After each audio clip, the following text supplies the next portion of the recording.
মাননীয় chief adviser মহোদয় ইন্ডিয়ার প্রধানমন্ত্রী শ্রী নরেন্দ্র মোদীর শুনছেন প্রধান উপদেষ্টার প্রেস সচিব শফিকুল আলমের ব্রিফিং। তিনি বলেছেন, ভারতের প্রধানমন্ত্রী নরেন্দ্র মোদীর কাছে শেখ হাসিনাকে ফেরত চেয়েছেন প্রধান উপদেষ্টা অধ্যাপক মোহাম্মদ ইউনূস। এছাড়া বাংলাদেশের স্বার্থ সংশ্লিষ্ট দ্বিপক্ষীয় বিভিন্ন ইস্যুতে প্রধান উপদেষ্টার কথা হয়েছে ভারতের প্রধানমন্ত্রীর সঙ্গে। প্রেস সচিব শফিকুল আলম বলেন, মাননীয় চিফ অ্যাডভাইজার মহোদয় ইন্ডিয়ার প্রধানমন্ত্রী শ্রী নরেন্দ্র মোদীর সাথে বৈঠক করেছেন এবং বৈঠকে আমাদের সাথে যে পারস্পরিক স্বার্থ সংশ্লিষ্ট যতগুলো ইস্যু ছিল সবগুলো নিয়ে কথা হয়েছে এবং আমরা আমাদের যেগুলো স্বার্থ সংশ্লিষ্ট যতগুলো বিষয় ছিল সবগুলো বিষয়ই আমাদের চিফ অ্যাডভাইজার মহোদয় সেই মিটিংয়ে বলেছেন।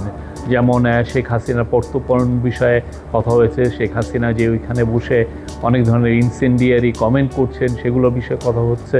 তারপরে বর্ডার কিলিং নিয়ে কথা হয়েছে। আমাদের দুই দেশের মধ্যে যে গাঞ্জেস ওয়াটার ট্রিটিটা আপনি জানেন যে নতুন করে এটার এক্সপায়ার হয়েছে, নতুন করে ট্রিটিটা হওয়ার আবার কথা হচ্ছে এবং তিস্তা ওয়াটার এগুলো সবগুলো নিয়েই কথাবার্তা হয়েছে। আমি বলবো যে মিটিংটা খুবই কনস্ট্রাকটিভ, প্রোডাক্টিভ এবং ফ্রুটফুল হয়েছে।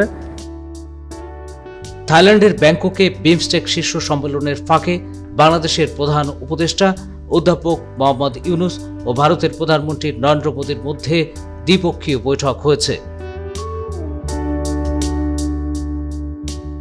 4 এপ্রিল ব্যাংককের শাংগ্রিলা হোটেলে ষষ্ঠ বিমস্টেক শীর্ষ সম্মেলন শেষে দুই নেতার মধ্যে এই বৈঠক হয়। বৈঠকের শুরুতে তারা করমর্দন করেন। বৈঠকে উভয় দেশের শীর্ষ কূটনীতিক ও কর্মকর্তারা উপস্থিত ছিলেন।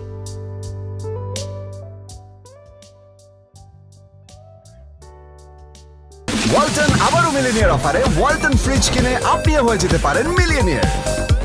মিলিনিয়ার ছড়াছড়ি দেশ জুড়ে, এটা শুধু ওয়ালটনই পারে।